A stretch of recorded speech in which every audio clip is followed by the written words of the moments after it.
Luiz. O Luiz, como é que é o Luiz?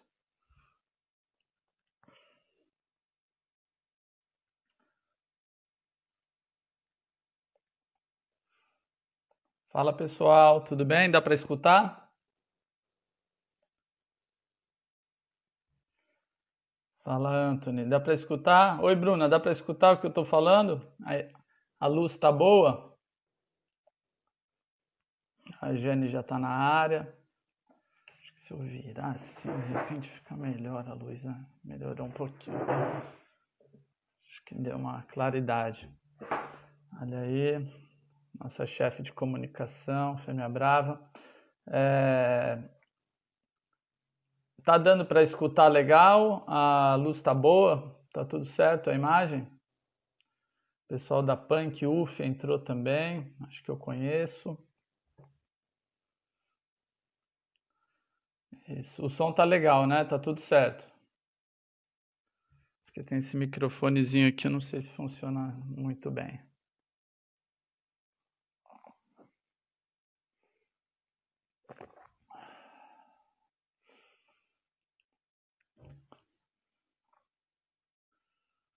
Legal. Bom, pessoal, a gente vai aguardar mais um pouquinho, né? As pessoas entrarem aqui na sala. Hoje é um dia importante, né? A gente está celebrando aí 30 anos do ECA essa semana, na segunda-feira. E a ideia hoje é a gente pontuar, né, de forma de inspiração mesmo, os avanços, né, contextualizar historicamente o ECA, né, como é que a gente chegou no ECA, ele não veio do nada, né, colocar o esporte nesse caldeirão, né, as organizações sociais, a importância não só para o ECA e também como consolidação, colabora na consolidação dos direitos das crianças, adolescentes.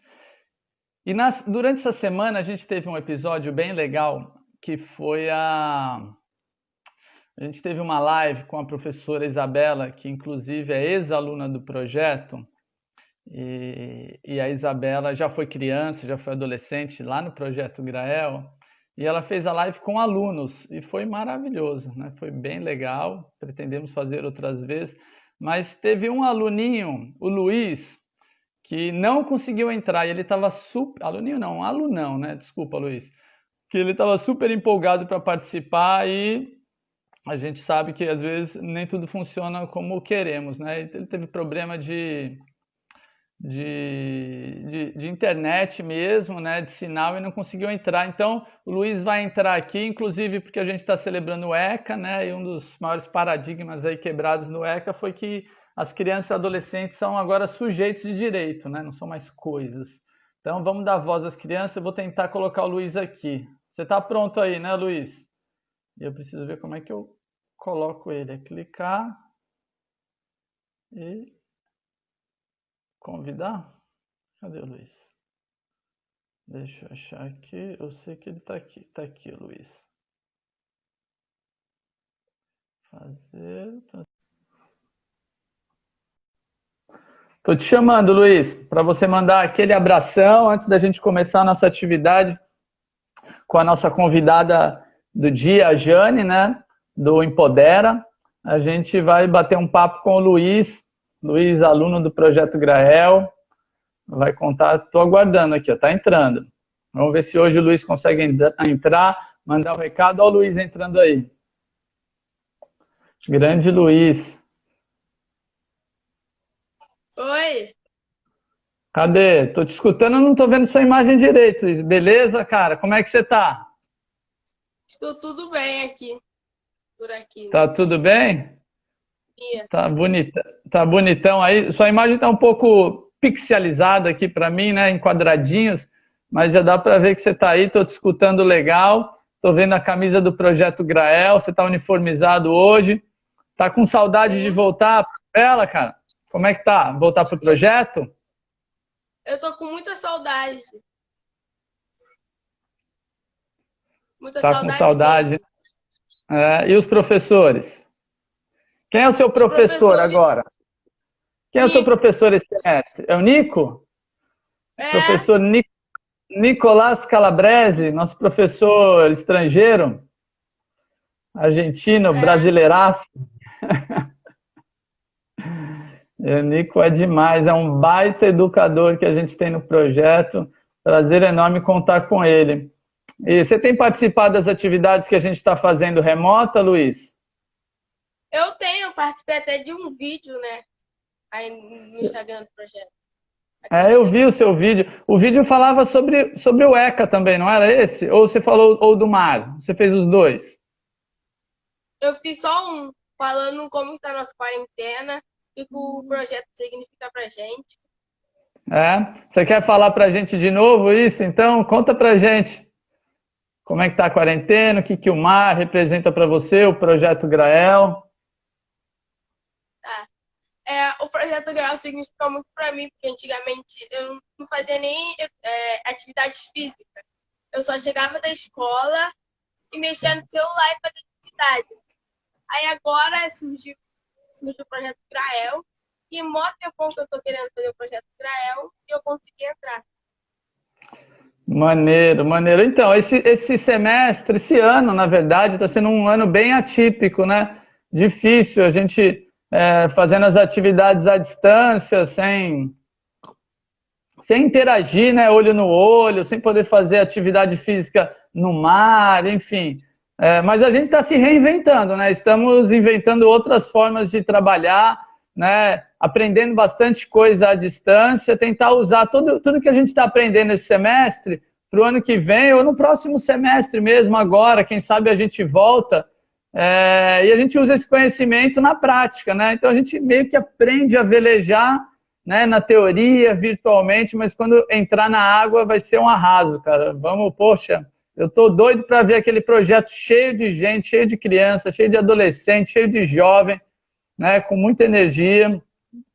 Vocês são demais, estão fazendo muita falta pra gente, viu? Vocês também, pra gente. Legal, quer mandar um abraço final agora para os professores e para os seus amigos, alunos do projeto? Pode ser. Pode mandar.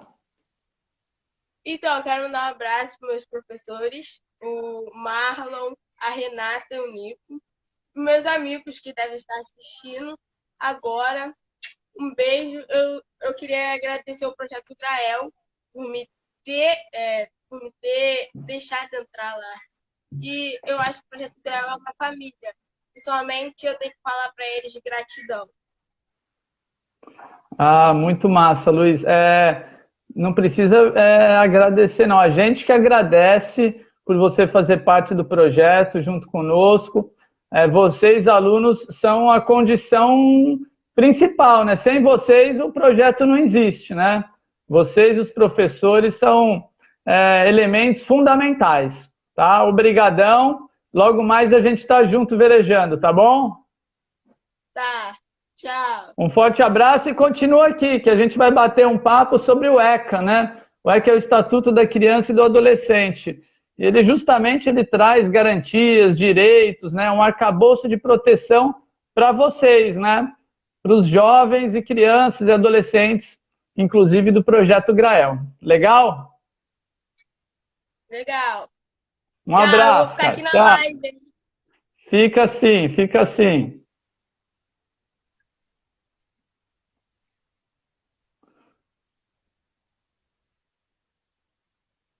Legal, Luiz. Luiz, era prevista a participação dele na live que a gente fez quarta-feira com os alunos, né? A professora Isabela, ela fez uma live com alunos do projeto, com 5 alunos. Então, bateu um papo, cada hora entrava um, foi bem legal. E o Luiz não conseguiu entrar porque não tinha sinal de internet.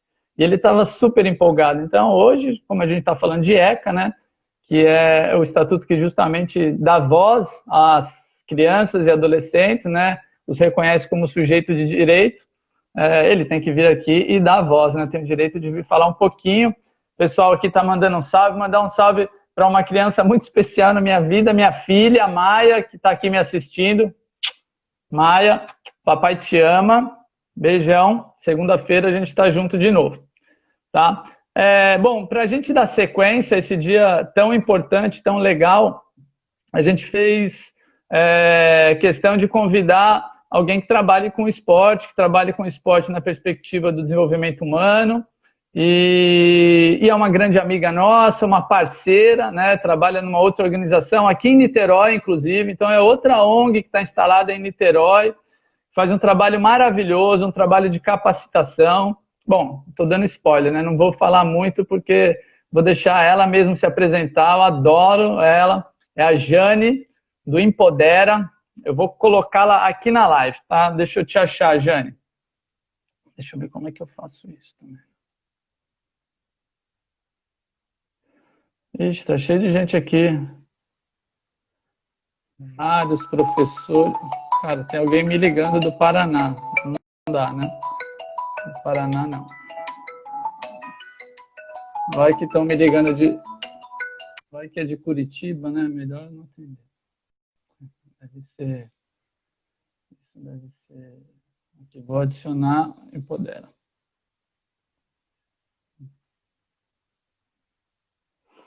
Aguardando a Jane entrar para a gente bater um papo legal. Fala, Jane! Olá, André, tudo bem? Tudo bom? Tudo Que ótimo. honra ter aqui conosco, hein? Uma Pô, parceira, a honra a parceira do projeto, faz parte da REMS, né? Para quem não sabe, a REMS é a Rede Esporte pela Mudança Social, uma rede com mais de 120 organizações em todo o Brasil, que olha para o esporte com essa perspectiva de esporte para o desenvolvimento humano, para as crianças, trabalhar diversos temas, e Empodera tá lá dentro, tá junto conosco e tem um olhar muito especial, especialmente para as meninas, né? Jane, vou deixar você se apresentar, tá? Seja bem-vindo. ótima. Obrigadão, André. Primeiro, eu queria desejar boa tarde a todas e a todos que estão assistindo a gente aí. Dizer que é um prazer enorme, uma honra para mim também, para a Empodera estar aqui nesse bate-papo com vocês. Bom, fazendo uma apresentação, né, de quem eu sou, sou formada em Educação Física, licenciada, trabalho na área já há um tempo. Atualmente estou finalizando o mestrado na área de Gênero, Sexualidade e Política, que fundamenta também bastante o trabalho da Empodera, né? Sou presidente e cofundadora da Empodera Transformação Social pelo Esporte, que é uma organização da sociedade civil, popularmente, como as pessoas conhecem, como ONG, né? Então, é uma ONG que trabalha para o empoderamento de meninas e adolescentes aqui no Brasil de maneira geral, né? A gente está com sede no Rio de Janeiro, mas tem atuação nacional com treinamentos, parcerias com organizações de outros estados também. Então, prazerzão estar aqui com vocês essa tarde. Maneiro, Jane. Muito bom. Pessoal, a Jane eu conheço da RENS, mas também eu já estive com ela em algumas capacitações, né? Especialmente uma formação que a gente fez no ano passado, lá na sede do Flamengo, né? Foi na Gávea, né? Foi uma formação muito legal da Empodera com a ONU Mulheres, se eu não me engano. Foi uma atividade que durou praticamente uma semana. Eu tive o prazer de participar junto com a professora Isabela, né? A gente trouxe uma cartilha enorme, aprendemos muito e a gente agora reproduz esse trabalho junto das nossas alunos nas atividades do projeto. Jane, o assunto hoje é o ECA, né? A gente sabe que o ECA completa 30 anos, né? Completou 30 anos essa semana, na segunda-feira. Reconhecemos diversos avanços, né? Assim, são 30 anos que muita coisa mudou, a maioria, bastante coisa para melhor, mas tem muita coisa ainda por melhorar, né? A gente tem diversos desafios aí pela frente. Mas uma coisa que o ECA trouxe bem interessante é a perspectiva da criança e o adolescente como sujeito de direito, não coisa. Enfim, é um olhar legal. Infelizmente, a sociedade às vezes não enxerga a criança assim, né, como um sujeito, Então, isso não quer dizer, não tem relação direta com classe social, né? Às vezes a mãe não quer que o filho aprenda determinada coisa na escola, o pai, né? Não, o filho é meu. Não, o filho é um sujeito, né? Uma pessoa que precisa aprender. Mas a gente sabe que isso é muito pior para outras crianças, né? Então, se para umas é um problema, para outras é ainda muito pior, né? Especialmente crianças negras, crianças pobres, indígenas, né? Da zona urbana e mais ainda da zona rural, né? Sofre muito, inclusive com acesso à escola, enfim.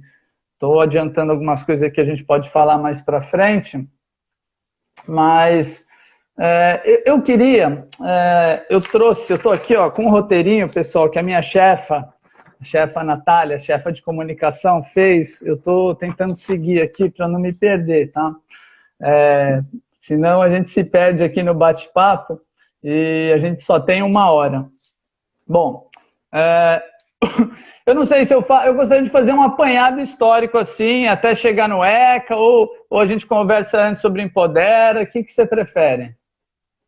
Acho que pode fazer o apanhado, André, que aí eu já apresento a Empodera falando um pouco também como a gente trabalha para a garantia desses direitos que estão aí no ECA. Tá, legal. Sim. E é importante a gente fazer essa contextualização, né, esse apanhado histórico, né, dei uma estudada sobre isso, são datas, né, difícil decorar, então, assim, algumas eu vou dar uma olhada aqui no meu caderninho, algumas datas que eu anotei, que são emblemáticas, né, porque o ECA não surgiu do nada, ele não veio e, bum, né, de repente, o nosso Congresso, o nosso Parlamento resolveu fazer um estatuto para crianças e adolescentes porque eles tiveram essa ideia. Muito pelo contrário, né? O ECA é resultado de muita movimentação, de muita luta da sociedade civil, dos movimentos sociais, e ele veio num crescente, né? Então, eu vou trazer aqui um históricozinho, tá? Mas antes disso, eu acho que essa live ela vai em homenagem às crianças, né? Crianças vítimas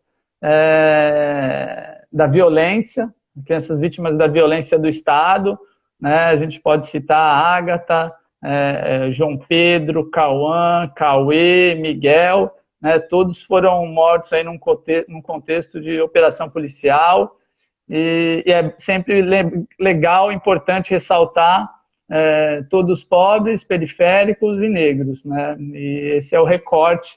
Então, às vezes dá a sensação que essa negligência do Estado, essa falta de assistência, é praticamente um projeto de Estado, né, estratégico.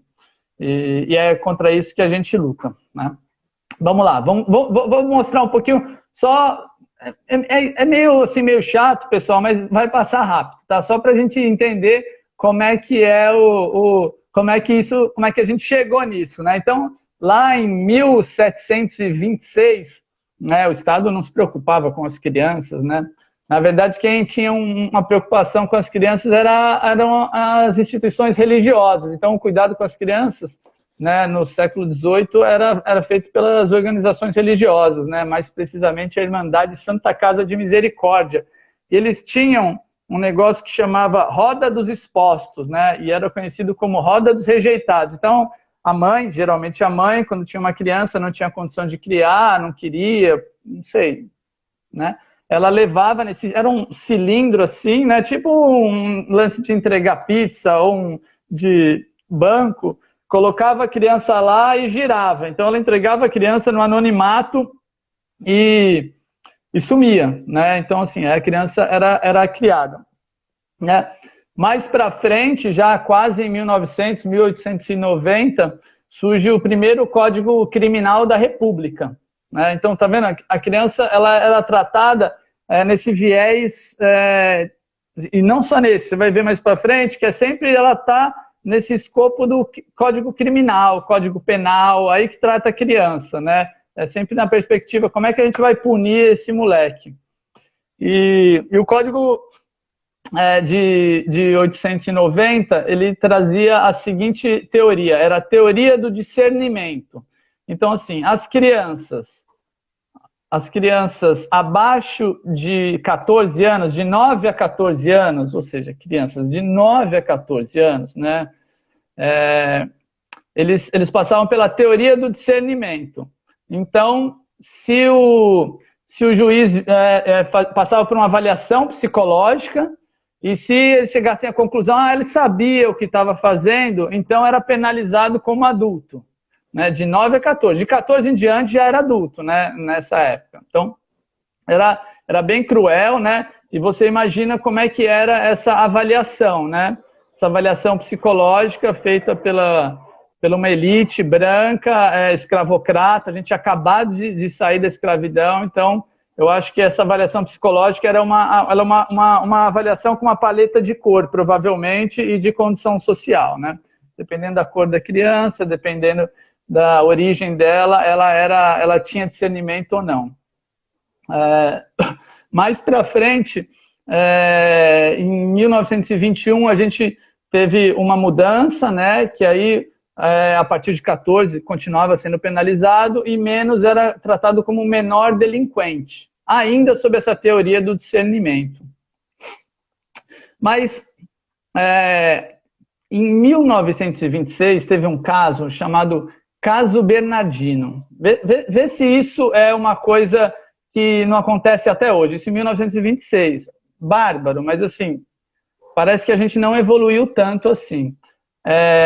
O menino Bernardino, ele era um menino de 12 anos, engraxate, negro, que um cliente, né, engraxou o sapato com ele e não quis pagar. E ele jogou a tinta, a graxa, na perna do cliente.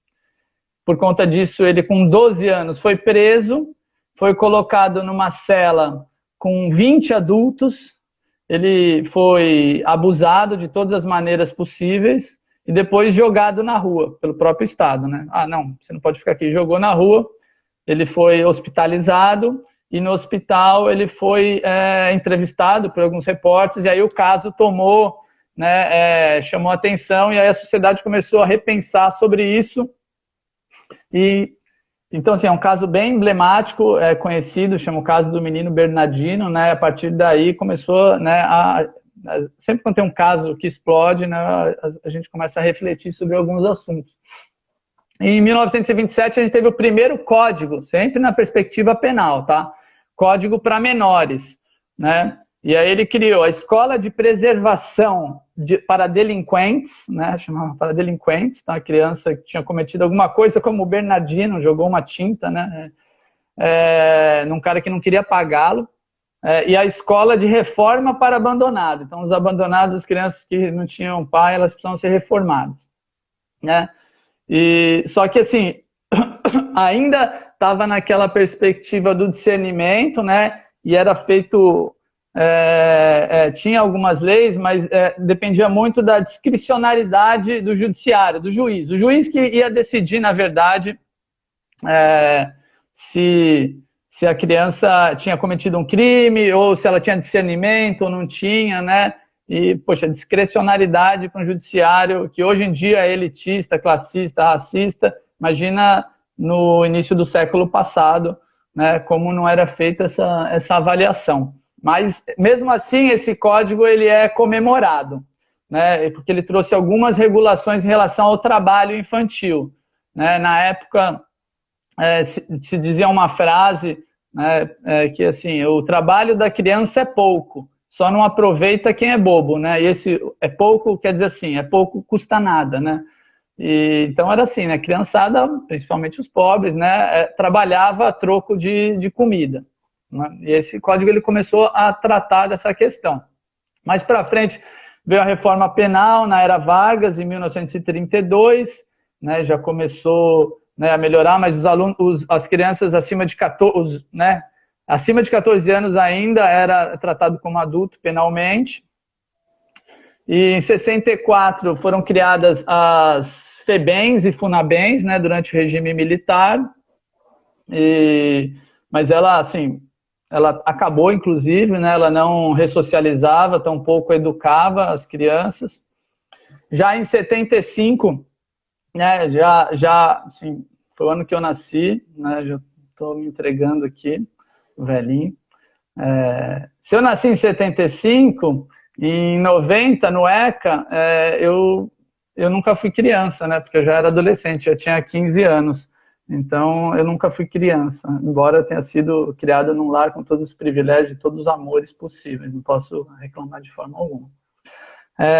Bom, a gente teve uma CPI, né, uma comissão parlamentar de inquérito, para olhar a questão das crianças desassistidas, né? Então, isso colaborou na criação de um novo código para os menores, né? Que ele veio em 79, já com outro olhar, né? Ele já vinha com a doutrina da proteção integral à criança, que é matriz aí do olhar que o ECA tem sobre as crianças, né? Isso em 79.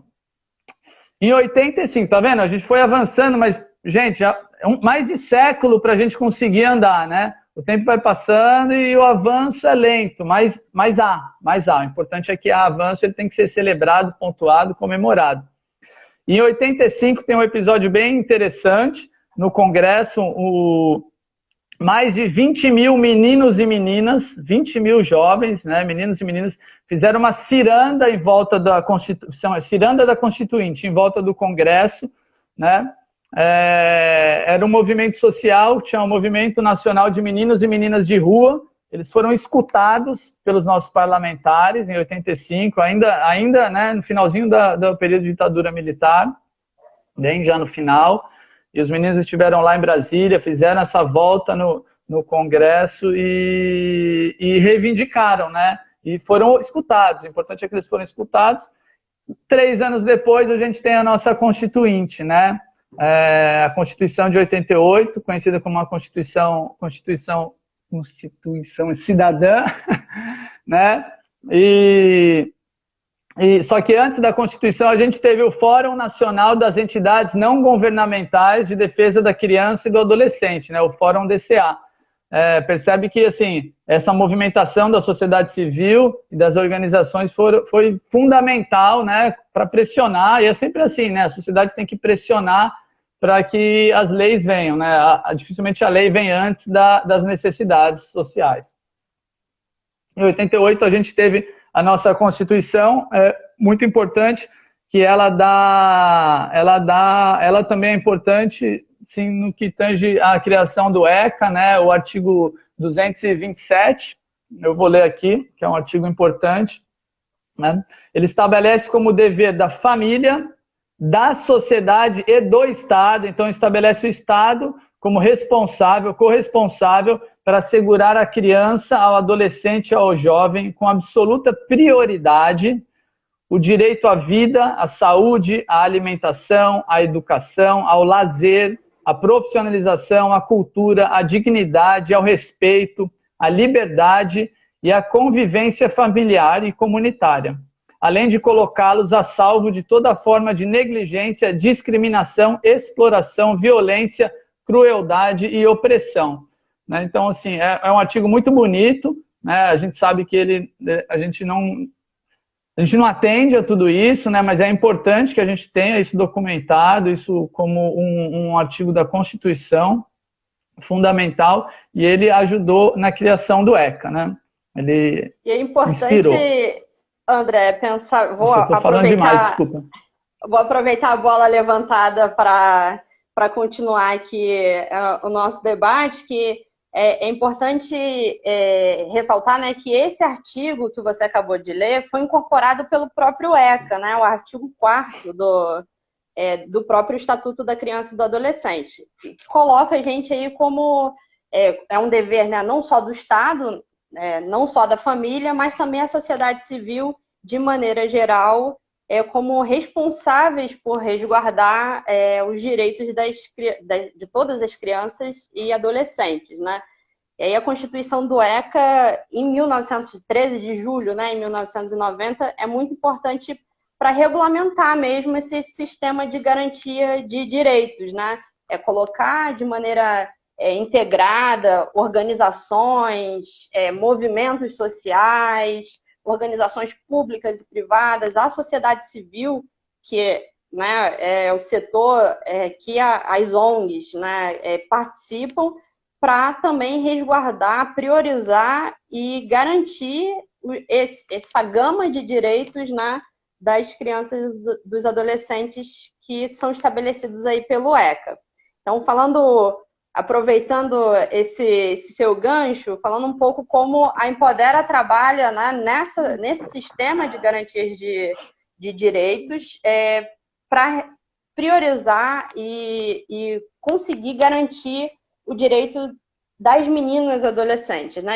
Quando a gente fala de crianças e adolescentes, como o André já muito bem iniciou aí, a gente não pode colocar todo mundo no mesmo pacote, como se fosse uma categoria homogênea, né? Todo mundo é igual, todo mundo tem o acesso aos mesmos direitos, porque a gente vive em uma sociedade desigual.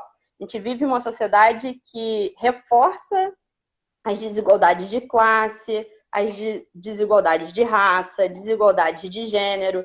Então, é importante a gente ter um olhar, apesar dos avanços, é importante olhar para os avanços, mas também para as lições aprendidas, né? O que a gente aprende nesses 30 anos, que a gente ainda tem um caminho muito longo ainda para percorrer.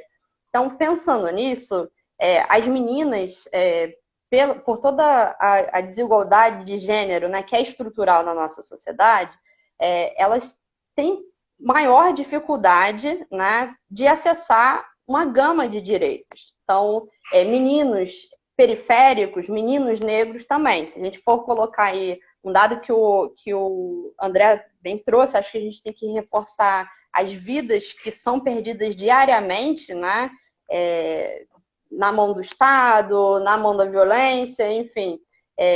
As meninos e meninas negras representam 81% das vítimas de homicídio, assassinato no ano, né? Então, a gente tem que ter um olhar cuidadoso para que, de fato, esses direitos, né, representados pelo ECA. O ECA é um marco regulatório importantíssimo, mas que esses direitos sejam garantidos para todas e todos.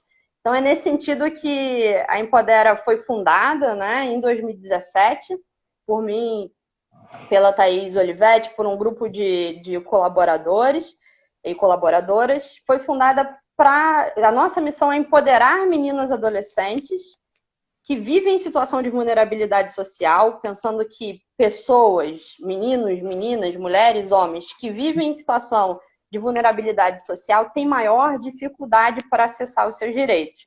Então, nesse recorte voltado para o ECA, né? Então a gente foca nessas meninas e adolescentes que vivem em situação de vulnerabilidade social para exercerem seu pleno potencial e seus direitos.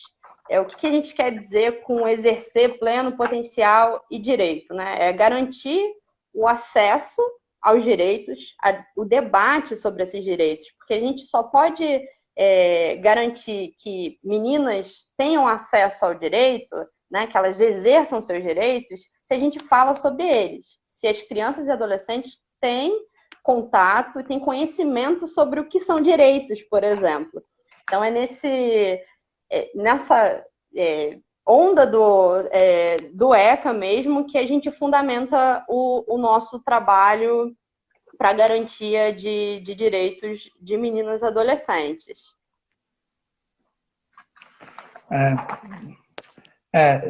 Como você colocou, houveram avanços, né? A gente pode pontuar. Caiu muito mortalidade infantil, caiu muito, né? Então, de dado estatístico mesmo, quase 800 mil vidas foram salvas de 1996 até 2017. É muita gente, né? Quase 1 milhão. Na educação, a gente tinha em 1997, ou seja, há 20 e poucos anos atrás, 20% das crianças fora da escola, né? Eu acho que isso tem uma relação também com o trabalho infantil, né? De estar na escola ou de estar trabalhando. Então, o ECA colaborou, o ECA e as forças sociais todas, lógico, ele sozinho não exerce nada. E, em 2018, apenas 4% estavam fora da escola, né? Isso... mas antes era entre crianças de 7 a 14 anos, agora 4% é entre crianças de 4 a 17 anos, ou seja, né? A partir de 2009, a gente teve um aumento assim, né, no gap, né? Não é um gap, na verdade, né? Na escolaridade obrigatória, né? Então, é um avanço. Trabalho infantil também diminuiu muito, mas ainda tem muita gente, né? Muita criança trabalhando. Eu fiz até umas anotações aqui na pesquisa que eu fiz de desafios que a gente tem pela frente, né? Especialmente com crianças com acesso à educação, né? E isso hoje, essa semana a gente recebeu das crianças do projeto um videozinho muito lindo, né? De como o projeto e o Mar, né? A gente trabalha com o Mar no projeto Grael, daqui a pouco a gente vai falar um pouquinho sobre isso, mas como o Mar e o projeto ensina para as crianças e como eles são gratos e o que mudou na vida deles. Aí um aluno falou assim, o projeto me ensinou a acordar às 4 horas da manhã para ir para lá. Eu fiquei feliz, né? Mas fiquei triste também, né? Assim, como assim uma criança precisa acordar às 4 horas da manhã para poder ter acesso ao esporte, né? E isso acontece para ir para a escola também, né? A gente universalizou o ensino, mas ainda é muito difícil, especialmente para as crianças que moram na zona rural, né? Tem um dado aqui que todos os anos são fechadas 4.000 escolas na zona rural, né? Então, são fechadas 4.000 escolas, ou seja, todos os anos muitas crianças ficam sem escola, muitas crianças têm que acordar de madrugada, né? Fazer no meio da noite, de noite, sair andando pela fazenda para andar na rua de terra, para pegar um transporte, para chegar na escola 3 horas depois, sem se alimentar direito. Como é que vai aprender? Ou então, quando estuda de tarde, a criança tem que almoçar às 9 da manhã, porque tem que chegar meio-dia na escola, né? Então, como é que faz isso também? Ou quando a escola só tem à noite, como é que as meninas vão, né? Eu escutei você conhece a Viviana da Plan? Sim, Vivi Santiago. Então, ela é demais, eu sou fã dela. E aí ela estava contando uma história que, nesse contexto assim, de fechamento de escolas, que numa cidade que ela foi visitar, que tinha um índice muito alto, altíssimo, de mulheres que se casavam muito novas, de meninas se casando muito novas. E aí o motivo era simples, né? A escola só tinha até o ensino fundamental, o ensino médio era distante e só tinha à noite. Os pais não deixavam elas irem sozinhas para a escola, mulheres indo sozinhas para a escola. Então elas não estudavam, não tinha emprego também ali na região delas, né? Zona rural, não tinha. Então elas casavam, não restava outra opção, a não ser o casamento, né? Então, assim, como isso é agravante na zona rural, para as mulheres mais ainda, né, pela questão da segurança, é muito complicado. E como isso acontece, né, também, a gente está falando da zona rural, onde é agravado, né, mas como isso ainda acontece aqui, né, na cidade do Rio de Janeiro, por exemplo, a gente tem um trabalho em Pedra de Guaratiba, que fica na zona oeste do Rio de Janeiro, onde o índice de casamento infantil também é muito alto, né, isso porque a gente entra, e quando a gente fala que a desigualdade ela é estrutural, né? Porque faz parte da concepção da nossa sociedade, é construído, né, socialmente. Então, a gente fez um estudo liderado pela ONU Mulheres em 2017, com algumas adolescentes que eram mães na adolescência, com idade entre 14 e 19 anos. E muitas dessas meninas relatavam que elas só haviam casado, né, e engravidado para sair de um ciclo dentro das suas próprias famílias, que elas eram cuidadoras dos seus irmãos e irmãs mais novas desde muito cedo. Então, meninas com 10, 11, 9 anos que assumiam a responsabilidade do cuidado, tanto doméstico, o cuidado da casa, quanto o cuidado dos seus irmãos mais novos, né? Então, elas viam ali como o casamento, como uma possibilidade delas se libertarem, né? De serem livres dessa responsabilidade.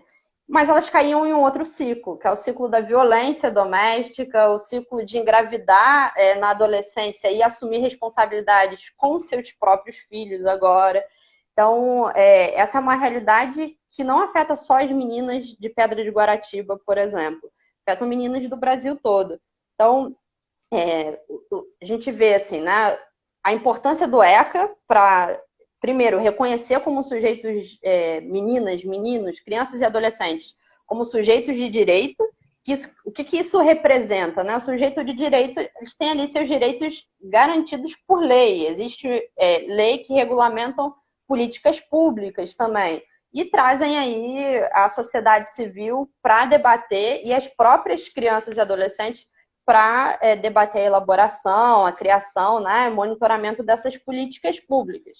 Então, é importante a gente olhar, né, ter esse olhar para os avanços. O ECA, ele representa algo muito importante, mas olhar para os desafios faz com que a gente não naturalize todas essas outras desigualdades que sempre aconteceram, continuam acontecendo. Em um momento como o que a gente está vivendo agora, de pandemia, se intensificam, né? Falando um pouco, eu estou de olho um pouco no nosso horário aqui, por conta da live, né, que é de 1 hora e cai, mas falando um pouco do contexto da pandemia, por exemplo, a violência doméstica contra meninas e mulheres no Rio de Janeiro aumentou 50%. Então, por que a gente precisa ter esse olhar e dar visibilidade também para o ECA nesse momento? Porque a violência que já existe, que já afeta meninos, meninas, crianças e adolescentes durante, né, a sua vida, elas são intensificadas nesse momento. Então, quanto mais visibilidade a gente dá para o sistema de garantias de direito, para as leis que existem, né? Porque o ECA influenciou aí a criação e a elaboração de várias outras leis, várias outras políticas públicas, como é o Disque 100, por exemplo, né? Que é um número né, aberto para todo o território nacional para receber denúncias. Então, quanto mais visibilidade a gente dá para essa temática, mais avanços a gente consegue atingir também para a garantia real, efetiva desses direitos. Então, falando um pouco do agravamento, né, desses desafios que a gente ainda tem para superar, olhando para o foco das meninas, por exemplo, dos casos de violência sexual contra meninas, contra crianças e adolescentes, 75% desses casos são contra meninas de 0 a 14 anos. E do total desses casos, mais de 70% é dentro da sua própria casa. Então, o local desse tipo de violência é dentro das suas próprias casas, com pessoas, né, muito próximas. Então, por que é importante quando a gente fala do ECA? Primeiro que a gente coloca como um dever de todo mundo, né? E quando a gente olha com um olhar para a pandemia, essas meninas estão aí em mais vulnerabilidade. Então, é importante a gente entender que existe um sistema de garantia, existem leis que regulamentam para a gente conseguir denunciar. E mais, a gente precisa que essas informações cheguem nas próprias meninas, nos próprios adolescentes, crianças, para que essa seja uma possibilidade também de romper com o ciclo de violência, né? Sim, e nesse momento de pandemia, isso certamente está sendo agravado, porque as crianças estão em casa e os familiares estão em casa, seus agressores estão em casa também, na maioria das vezes. Super delicado, né? Muito, muito complicado. E como é que você acha que o esporte pode ajudar nisso? Onde é que entra o esporte aí nessa garantia de direitos das crianças, na ampliação de horizontes? Perfeito, André. Primeiro que o esporte, ele é um dos direitos assegurados pelo próprio ECA.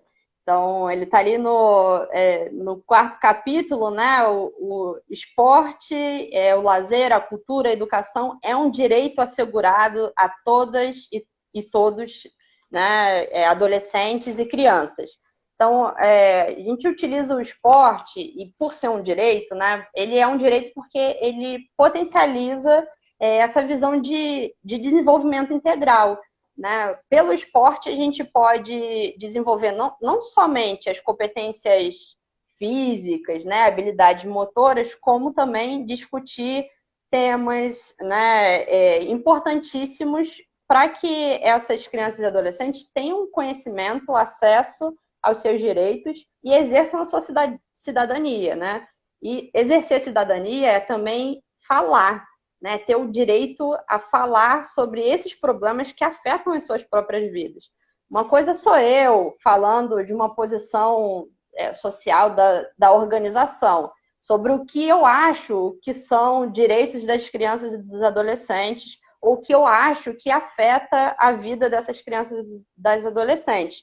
Outra coisa é dar voz para que essas crianças e adolescentes falem sobre e possam pensar sobre. E o esporte, ele tem esse poder de desenvolvimento integral mesmo de seus participantes, né? Suas participantes. Com certeza, o esporte e a arte, né? Eu acho que as organizações sociais, né, as ONGs, né, tem esse papel muito importante de oferecer um espaço seguro, um espaço acolhedor, um espaço amoroso, porque a cidade não oferece, né, cada vez menos. A criança, para brincar, também tem a desigualdade, né, territorial, né, então, assim, alguns bairros mais nobres tem praça, tem quadra, tem calçada ampla, tem árvore, e em alguns outros territórios não tem nem saneamento básico, quanto mais ter uma praça, um espaço de lazer e de cultura. Então acho que as ONGs exercem um papel fundamental oferecendo isso. No Projeto Grael, acho que a maioria das pessoas que estão assistindo aqui conhecem um pouquinho do nosso trabalho, né? A gente trabalha com esportes náuticos, né? Então já traz uma outra bagagem junto, né? Que é a questão da cultura da maritimidade, que traz junto a questão ambiental e o olhar profissionalizante, né? Então, assim, dá um horizonte, dá uma expectativa. Para quem não conhece o Projeto Grael, vou falar rapidinho, mas apesar que nosso horário está acabando, né? A gente trabalha com vela, com canoagem, com natação, para crianças de 9 a 29 anos. A gente também trabalha na iniciação profissional, então temos oficinas náuticas profissionalizantes, então oficina de mecânica de polpa, mecânica diesel, fibra de vidro, carpintaria, capotaria náutica, elétrica e eletrônica náutica, enfim, esses são cursos que a gente promove para os alunos acima de 18 anos, mas sempre que surge uma outra possibilidade profissional, mesmo que fora da área náutica, a gente consegue incluir nossos alunos, né? Então, assim, sempre dando um horizonte e possibilidade de prosperar. Hoje em dia, a gente tem boa parte dos nossos funcionários, somos mais de 40 funcionários, todos, né, com carteira registrada, tudo reguladinho, e uma boa parte deles são ex-alunos do projeto, né? O projeto completou 21 anos esse ano, então, assim, dá muito orgulho de olhar para a equipe de professores, ver que metade é ex-aluno. Olha para a gerência, tem gente que foi ex-aluno lá na gerência, na secretaria, entre a equipe dos professores do curso profissionalizante, enfim. É muito legal vê-los voltando ao projeto, ou vê-los em outra condição, né, em outros espaços. Atualmente, o nosso presidente do Instituto Rumo Náutico, Projeto Grael, é ex-aluno, né? O Jonathan estava aqui, um abração para ele. Meu presidente, firme e forte. Eu não sei se tem perguntas aqui da galera, porque o nosso tempo está acabando. Se tiver pergunta, eu não gostaria de sair sem responder, né? Eu estou vendo aqui uma observação da Bruna aqui, falando sobre o Fórum DCA. Né? A Bruna é nossa assistente social no Projeto Grael, uma pessoa maravilhosa que milita forte, especialmente ela trabalha muito forte nessa questão da inserção no mercado de trabalho dos nossos alunos, que é muito importante. E ela diz que ela sente falta de participação da sociedade civil. Eu acho que falta um pouco de informação, né? A nossa democracia ela é muito, muito pobre nesse sentido, né? A gente exerce a democracia votando, né? Quando a gente pode exercer de N formas, né? Com participação, né? Cidadania, participação. E realmente, Bruna, Deixa eu ver se tem mais. Se você quer falar alguma coisa, fala aí, Jane, que eu tô Não, dando uma olhada ótimo. aqui nas perguntas, tá? Ótimo, beleza. Também tentei dar uma olhada aqui para ver se tinha algumas perguntas, mas eu acho importante a gente falar também nas perspectivas de avanços futuros, né? O que a gente espera aí como um mundo ideal, que acho que é o esforço de todas as organizações e da maioria das pessoas que estão falando aí sobre o ECA, das pessoas que estão aqui nessa live também, porque quando o ECA coloca, né, que é um dever da sociedade em geral, é também das pessoas da sociedade civil, né? Então é importante a gente pensar o que a gente espera aí e a visão da Empodera enquanto perspectiva para o futuro, né? Oferecendo acesso ao esporte para essas meninas adolescentes é de que cada vez mais a gente tenha os direitos garantidos, né? E que cada vez mais essas crianças e adolescentes estejam no centro da formulação de políticas, ações, né? Políticas públicas, ações que fazem sentido para as suas realidades. Então, pensar em um mundo ideal é um mundo que, de fato, todas e todos tenham acessos equânimes, né? A gente não fala muito de igualdade, porque igualdade a gente oferece o mesmo recurso e não pensando nas especificidades de cada pessoa. Então, que de fato todas as crianças e adolescentes tenham esse acesso de equidade mesmo, de acesso aos direitos. Que a gente consiga, né, adaptar as oportunidades para atender a todos e a todas. Com certeza, né? A equidade é tratar as pessoas de forma diferente na medida de suas diferenças, né? Maravilhoso. Antes que acabe o tempo aqui, essa semana a gente foi aniversário de 30 anos do ECA, mas foi o aniversário de 1 ano, queria mandar os parabéns aqui, de 1 ano de Projeto Grael, foi ontem, aniversário de 1 ano de Projeto Grael, da Natália, né, que é a nossa responsável pela comunicação no Projeto Grael, ela já chegou revolucionando com o pé na porta, mulherzona braba, eu não vou falar mulherão da porra que o pessoal fala, né, mas já falei, ela é fera, trouxe muito avanço pra gente. Beijão para a Natália aí, já que a gente já está quase acabando, eu acho, né? Eu não sei porque eu tô sem relógio aqui. Faltam 5, faltam 5. Faltam 5, dá para falar. Pensei que já estava... Porque às vezes ela acaba, né? Dá 30 segundos e acabou, mas já mandei o beijo aqui que eu estava com medo de não dar tempo. Deixa eu ver aqui se tem alguma outra pergunta da galera, se tá legal. O Empodera ela não tem menos trabalho direto, né, com os beneficiários, assim, eu quero dizer, com jovens e crianças, e mais um trabalho de formação, né, de capacitação. A Empodera trabalha através de 3 frentes de atuação. Uma delas é o desenvolvimento e adaptação de metodologias esportivas para o empoderamento de meninas. Uma outra frente é a formação, né, o suporte técnico para organizações na criação de espaços seguros e inclusivos para meninas, mas a gente atua também na implementação de projetos diretos. Então, hoje, a Empodera implementa 3 projetos. Um deles é o programa Uma Vitória Leva a Outra, que acontece no município do Rio de Janeiro, com mais de 400 meninas por ano, né, em parceria com 11 outras organizações, espalhadas pelo território do Rio de Janeiro. O projeto Mudando o Campo de Jogo, que é um projeto com 25 jovens líderes. Então, essas meninas passaram por um processo de formação, tanto no conhecimento dos seus direitos, na prática esportiva, mas também aprenderam a construir os seus próprios projetos. Elas passaram aí por 3 meses construindo seus próprios projetos e multiplicaram em suas próprias comunidades. Então, elas participam de todo o processo, desde a elaboração do nome até a implementação das atividades. E o terceiro e último projeto, né, que a gente está implementando é As Vozes das Adolescentes. É um projeto novo, a implementação é em São Paulo. Esse é o único projeto que a gente tem em São Paulo. que é também para participação juvenil de meninas e adolescentes, para criação de planos de ação para tomadas de decisão, né? E advocacy.